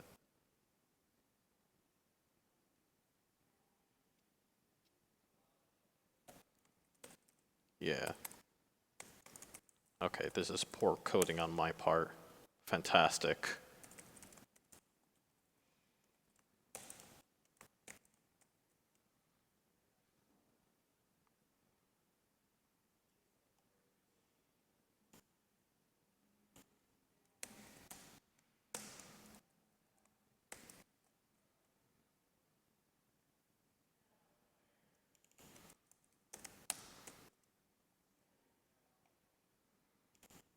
It's probably a good thing to Yeah, I'm gonna say this is a good thing to cache here.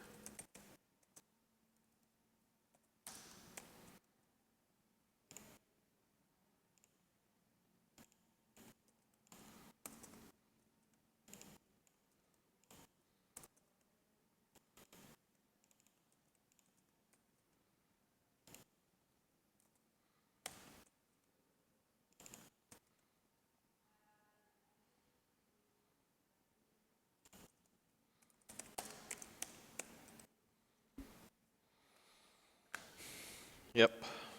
Wow. Poor decisions. I'm glad it found that.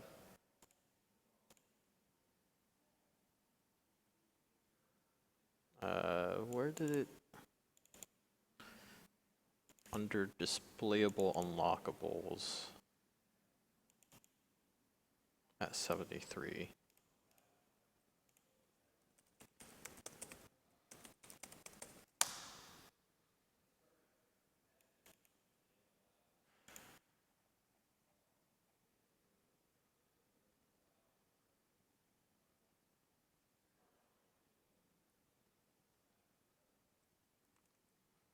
Yep. Well, bad programming to the rest, to haunt me.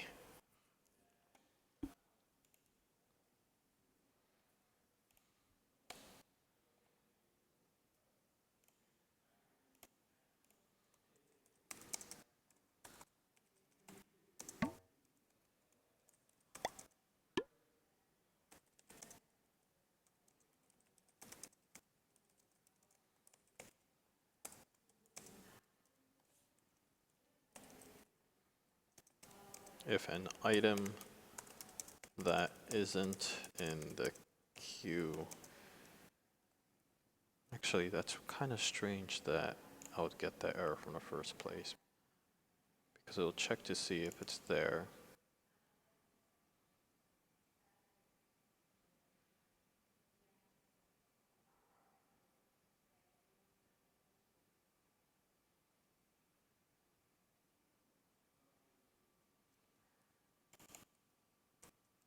Hmm.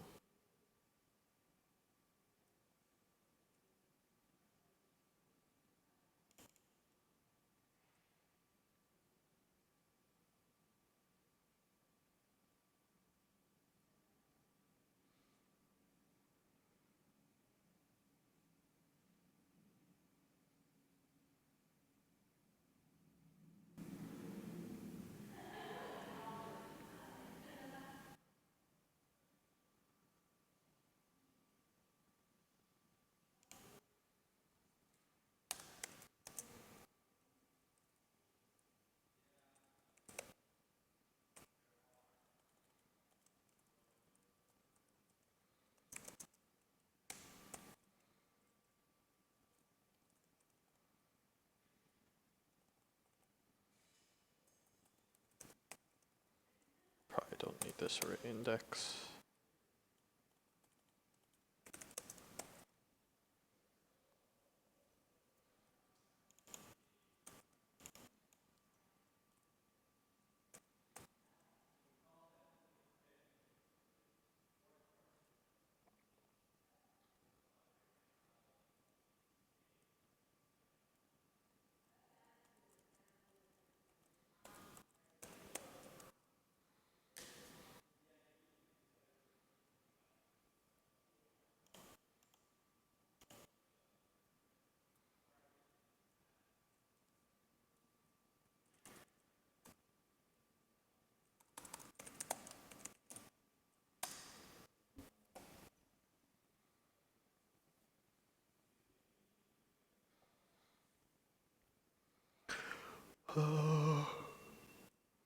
Yeah, I think this should do it.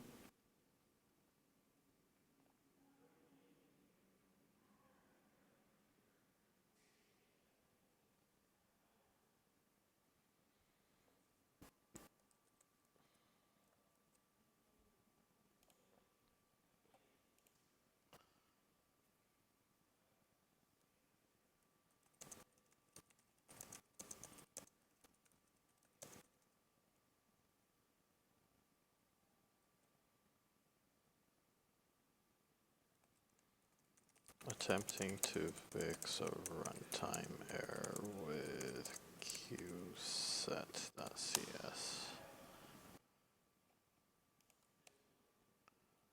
At the very least, I am trying to do that.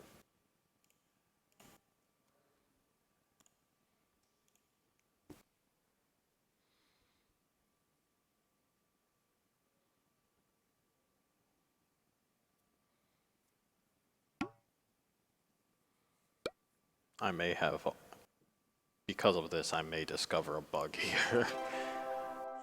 I'm thinking there's one thing I haven't taken into consideration. Alright, so at least these sequences are still the same.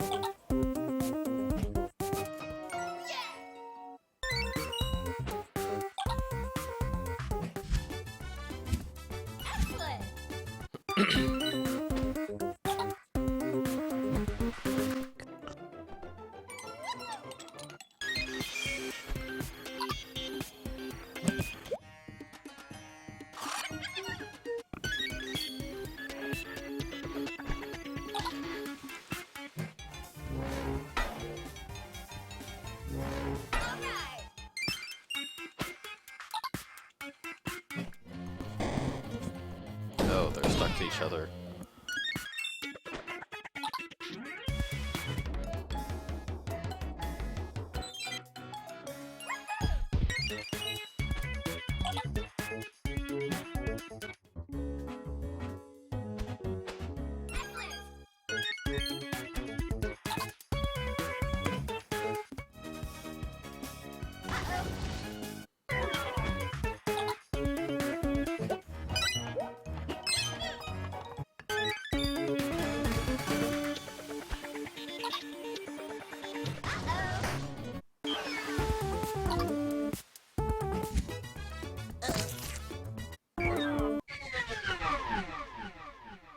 Okay, at least that didn't cause the error.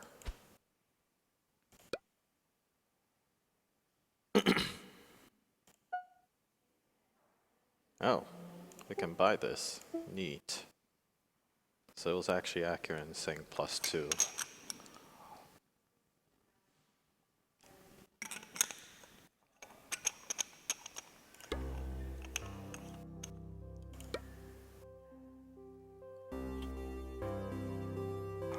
So by doing that, in theory, yep, it still goes through this in order, which is exactly what we want.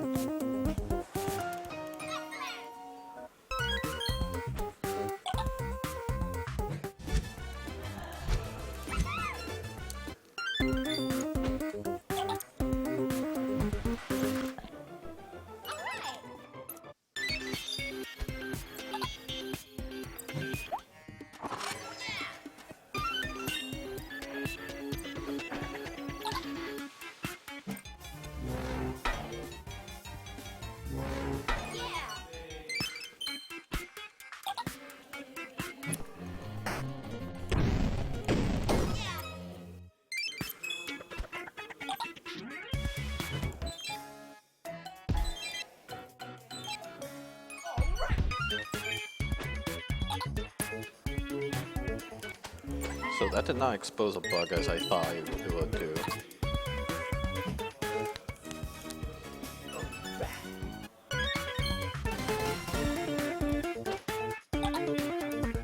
So we're gonna try scoring up to like 15, if not higher. Well, whoops. At least I think I programmed it that way. Is it?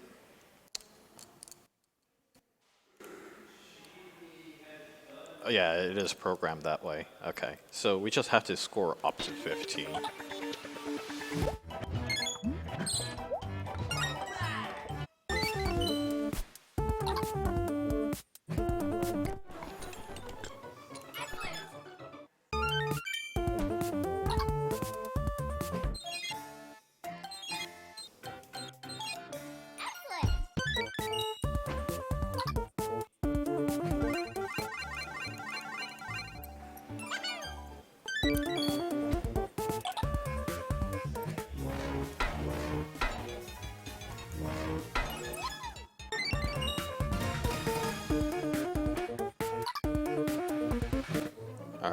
bother to really care about this.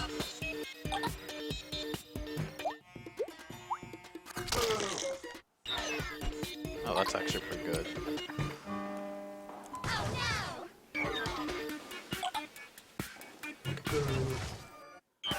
Yeah. Alright.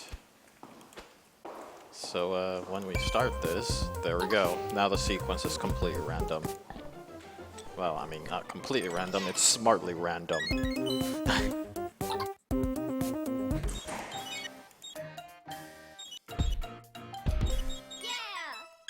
So yeah. Okay, so basically that's just it then. So yep. I like the sequence of those beginner stuff, so I'm gonna commit that. And that's it for today. So today we basically try to make the way the mini games is randomized as smartly as possible, so that they don't end up having two mini games of exactly the same gameplay to show up side by side. That in and of itself took a bit of effort, and then we added it in a little extra for people who have not played this game before and are trying it for the first time. We've added in a couple of, made it so that the first set of sequence of games is always consistent up to a certain threshold. Once they score beyond that threshold, of course, that's when they're considered mature enough to deal with completely random games from the start. So those are the stuff that we've added in so far, and I think it's gonna end up being great. So we're just going to continue to add these small enhancements as we go along, and hopefully after this, hopefully we'll be able to ship this game very soon. Honestly, we're looking at around a few weeks left of work, and like honestly, this is like the last set of stuff that I need to do. Creating a sequence of mini games to show for beginners that have scored below 15. This sequence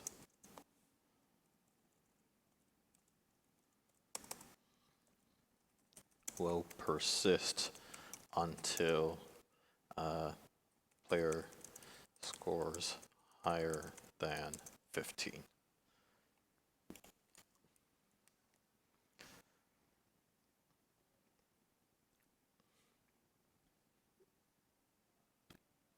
Excuse me. So yep, that's that.